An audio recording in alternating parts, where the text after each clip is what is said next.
बिस्मिल्लाहिर्रहमानिर्रहीम। अस्सलाम वालेकुम। उम्मीद करता हूँ इंशाल्लाह आप सब खैरियत से होंगे। मैं हूँ सैयद हसनैन अब्बास और आप देख रहे हैं मेरा यूट्यूब चैनल। नाज़रीन, सबसे पहले इमरान खान साहब की रिहाई के बारे में बात करते हैं, जिसके बारे में पूरा पाकिस्तान, जिसके बारे में पाकिस्तान से मोहब्बत करने वाले लोग, जिसके बारे में इस वतन से, इस धरती से मोहब्बत करने वाले लोग, जिसके बारे में इमरान खान साहब से मोहब्बत करने वाले लोग इंतहाई बेचैन और बेकरार हैं। लतीफ़ खोसा साहब ने जियो को एक इंटरव्यू देते हुए ये कहा है, जियो न्यूज़ को, कि जिस तरह से डोनाल्ड लू, जो कि अमेरिका का वजीर खारजा था ना, जब ये इमरान खान साहब को जेल में डाला गया था, उससे पहले भी 9 मई के औकात में ना, उस वक्त ये जो डोनाल्ड लू था, ये अमेरिका का वजीर खारजा था। तो इसके कहने पर वो ये कहते हैं कि जिस तरह उसके कहने पर हमें हुकूमत से निकाला गया, हमारे साथ नाइंसाफी की गई, हमारे बंदों को जेलों में डाला गया, और यकीन करें अभी तक मेरे दोस्त जेल में, जो 4 अक्टूबर को उनको गिरफ्तार कर लिया गया था, अभी तक उनका हुआ था पता नहीं। आज 30 अक्टूबर है।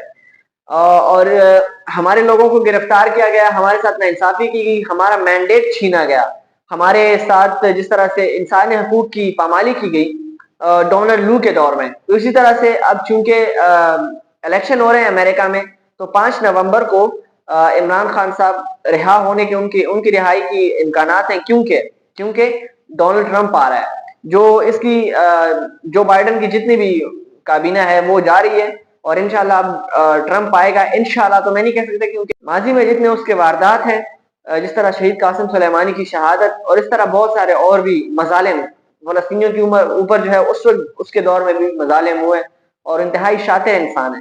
लेकिन पाकिस्तान के लिए इस वक्त वो कारामद है, क्योंकि इमरान खान साहब की रिहाई के लिए वो बहुत ज्यादा कारामद साबित हो सकता है। तो इस वजह से 5 अक्टूबर को जो इलेक्शन हो रहे हैं, उसमें ये मुतवक्के है कि इमरान खान साहब की रिहाई के लिए जो है वो ट्रंप ऑर्डर कर देगा और इमरान खान साहब रिहा हो जाएंगे। देखिए ना, हम कितने लो लेवल के उसमें रह रहे हैं, कैटेगरी में, कि अमेरिकन अगर हमें कहें कि इसको डाल दो जेल में, तो हम जेल में डल जाएं, और अगर अमेरिकन कहें कि इसको निकाल दो जेल से, तो हम जेल से बाहर आ जाएं। देखें, डोनाल्ड ट्रंप हो, डोनाल्ड लू हो, या जो बाइडन हो, जो भी हो ना, या ओबामा हो, जो भी हो, वो है तो अमेरिकन ना। They don't have nationality of Pakistan, they are not Pakistanis. और अगर कोई पाकिस्तानी इस तरह की बात करता अपने लेवल के ऊपर, खुद अपनी मर्जी से, तो चले हम फिर भी कहते कि यार देखें, पाकिस्तानी तो है ना। लेकिन फॉरेन का इतना, जो जो लोग ये कहते हैं कि हमारी फॉरेन पॉलिसी आजाद है और खुद मुख्तार है, वो आ जाकर देख लें कि आपकी फॉरेन पॉलिसी कितनी आजाद और खुद मुख्तार है। हम कितने लो लेवल की कैटेगरी में रह रहे हैं, कितने ज्यादा हम गुलामी के, वो जो होता है ना कि सबसे निचला हिस्सा, वहां पे हम रह रहे हैं। तो ये है जी, इमरान खान साहब की रिहाई इंशाल्लाह 5 नवंबर को मुतवक्के है, और उम्मीद करते हैं कि इंशाल्लाह मिल भी जाएगी। अच्छा नाजरीन, शाहिद अफरीदी, मैं उससे पहले आपको बता दूं कि मुराद सीद साहब का एक स्टेटमेंट आया है, वो मैं आपके सामने पढ़कर सुनाऊंगा। लेकिन उससे पहले मैं आपको बताऊं कि एक और मिसाइल को लॉन्च किया जा रहा है, एक और पटवारी को छोड़ दिया जा रहा है इस मुल्क के अंदर, कि जाओ तुम और हमारा काम करो। एक और नौकर को उसकी नौकरी पे, उसके फर्ज के ऊपर लगाया जा रहा है। शाहिद अफरीदी ने अजीब अजीब बातें की हैं। शाहिद अफरीदी कहते हैं जी, हमें पश्तूनों के मसाइल, जो जेन्युइन मसाइल हैं, उन्होंने ये एक पश्तूनों के जलसे में खिताब किया है। वो कहते हैं कि जो पश्तूनों के जो जेन्युइन मसाइल हैं, जो बहुत बड़े बड़े मसाइल हैं, उनको हल करने के लिए हमें इदारों के साथ बैठना चाहिए। तो मेरे शाहिद अफरीदी साहब, आपके इदारे पाराचिनार में क्या मौजूद नहीं है? क्या उनको नहीं पता चल रहा है? क्या उनको समझ नहीं आती? क्या वो लोग इंसान नहीं है? आपके इदारे के लोग जो आप कहते हैं कि हमें इदारों के साथ मिल बैठकर काम करना चाहिए, उनको उनको एहतराम और इज्जत से नवाजना चाहिए। देखें, एहतराम और इज्जत उसको दी जाती है ना कि जैसे करनी वैसे भरनी।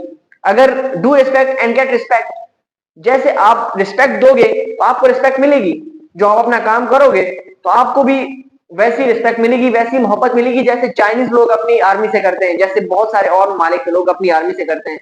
वो उनको खुराकी इमदाद भी देते हैं, उनको अपनी तरफ से गिफ्ट देते हैं। लेकिन यहाँ तक देखें ना, अगर हम आज अपनी आर्मी से अगर हम नफरत करते हैं, तो किस वजह से करते हैं? क्या मसला क्या है? मसला देखें क्या है, मसला उनकी अपनी एक्टिविटीज है।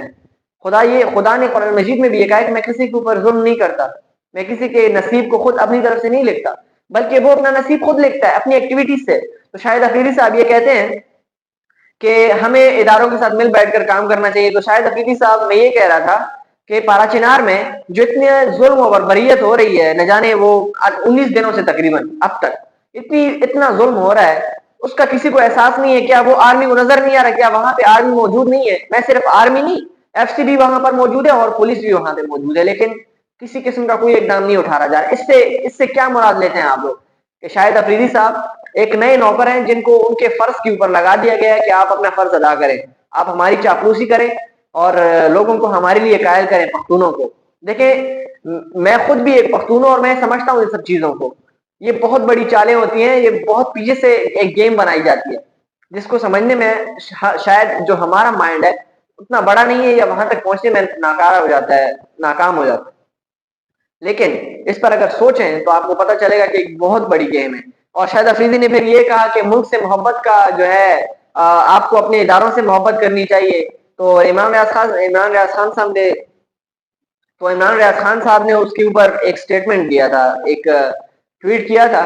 انہوں نے کہا تھا کہ ملک سے محبت کرنے والے، اگر آپ کے دل میں ملک سے محبت ہو نا، تو وہ اس سے زیادہ بہتر ہے کہ آپ کسی ایک ایسے ادارے کے فرد سے محبت کریں گے جس کے دل میں اس وطن کی محبت ہی نہیں ہے کہ جس وطن سے آپ محبت کرتے ہیں۔ تو آپ کیسے اس بندے سے محبت کر سکتے ہیں؟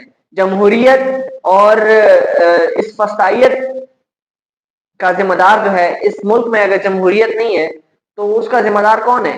اس کے لیے اگر آپ اس بندے سے اگر آپ نفرت کرو تو یہ زیادہ اچھا ہے ایز کمپیئر ٹو دیٹ کہ آپ اس سے محبت کرو۔ یعنی شاہد افریدی صاحب، عمران ریاض خان صاحب نے بھی اس کی تصدیق کی ہے کہ وہ ان کو ان کے فرض کے اوپر لگا دیا گیا ہے۔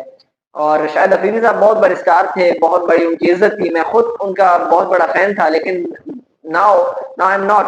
میرے دل میں ان کے لیے نفرت کے علاوہ اور کچھ نہیں ہوتا، بلکہ نفرت تو اسی وقت سے پھیلنا شروع ہو گئی تھی کہ جب شہباز شریف صاحب کو انہوں نے مبارکباد دی تھی کہ وزیر اعظم بننے کے اوپر آپ کو مبارکباد دیتے ہیں۔ بھائی کس حیثیت سے آپ مبارکباد دے رہے ہیں؟ کیوں دے رہے ہیں آپ مبارکباد؟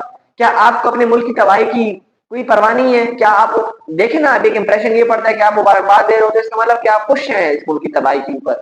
آپ کو پتہ ہے کہ ایک نالائق بندہ آ رہا ہے، ہو سکتا ہے کہ انہوں نے یہ دے کر ان کو مبارکباد دی ہو کہ سنسیئر ہے۔